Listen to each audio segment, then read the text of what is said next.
Sveiki tamstos. Turim 4 siuntelės šiandien. Pradėsim nuo mažesnės. Plastic accessories kažkas tai. Neaišku kas. Žiūrim, ką turim.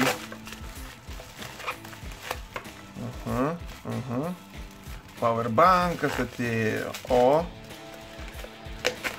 bus ką pratestuoti. Žiūrėsim, ar kiniečiai grąžins pinigus, ar ne. Įtariu, kad grąžins, nes iš tikrųjų kainavo gal apie 10 eurų, o rašo, kad yra 10-11 tūkstančių magų. Tai labai mažai tikėtina, kad jie gali būti. Nu va, šiaip atrodo jisai visai neblogai.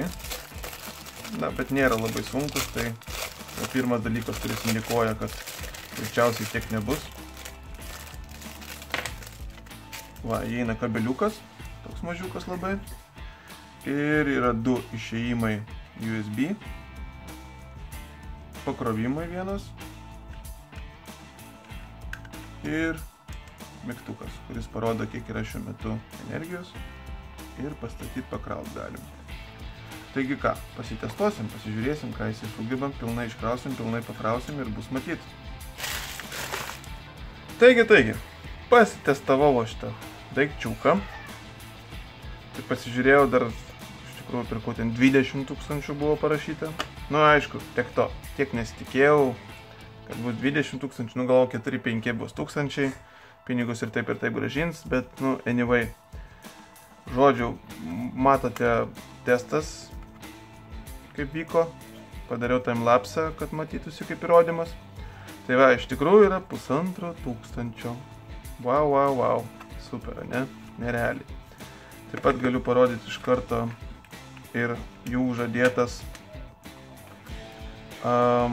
vienas išėjimas po 1 amperą, antras 2 amperą turėjo būti. Taigi, tas irgi labai netiesa. Tai va, galiu parodyti. Įjungtas ant pirmo, duoda 0,97. Jungiam 2 amperus, kad iškrovimas eitų ir niekas iš esmės nesikeičia. Kaip vienoj jungti, taip ir kitoje. Op. 0,96, 0,97 viskas. Daugiau jisai nieko padaryti negali. Tai va, šitoje vietoje irgi melas yra, nu, bet 1 amperą duoda. Taigi, kadangi jau toksai rubbish daiktas, tai sakyčiau, reikia pabandyti išardyti. Nėra čia ko, ane? Pabandom įsipimtime šitos vat. Viduj matos yra baterija, toj mes pasižiūrėsim kokia.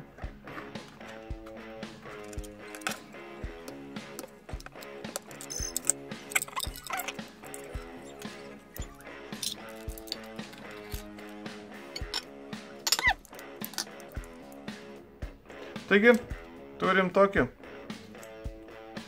akumuliatorių. Kaip matot, jis tikrai nepanašus į 20 tūkstančių mago. Panašus į telefoninį. Na, bet vis tiek sakyčiau, ir tai atrodytų turėtų būti daugiau negu 1,5 tūkstančio. Bet, anyway.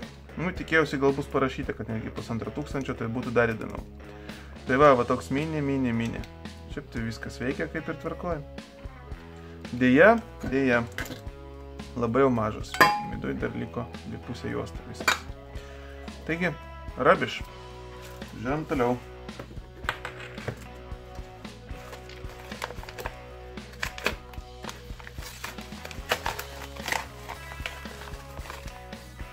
Aha. Čia mano 3D printeriui atėjo auto levelingas vadinamas, kad nereiktų rankomis reguliuoti stalo, nes tam dažnai pakankamai reikia.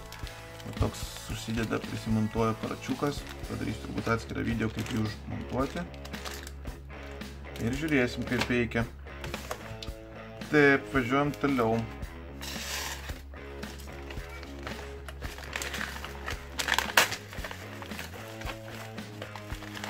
Čia iš Europos atėjo man turbūt stikliukas bus. Kolega paprašė užsakyti. NZ5 kompakto atėjo labai greitai, per kelias savaitės pradžioje užsakiau, penktadienį jau turėjau. Tai va, labai greitai, viskas sielas atėjo, viskas tvarkoja. Super. Jeigu reikia greitai, tai geriau užsakinėti iš Europos. Aišku, kainuoja apie 2 eurus. Pakankamai nemažai.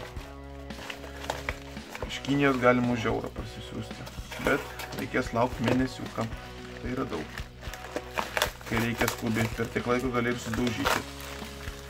Ir kokia didelė siunta moteriškų dalykų.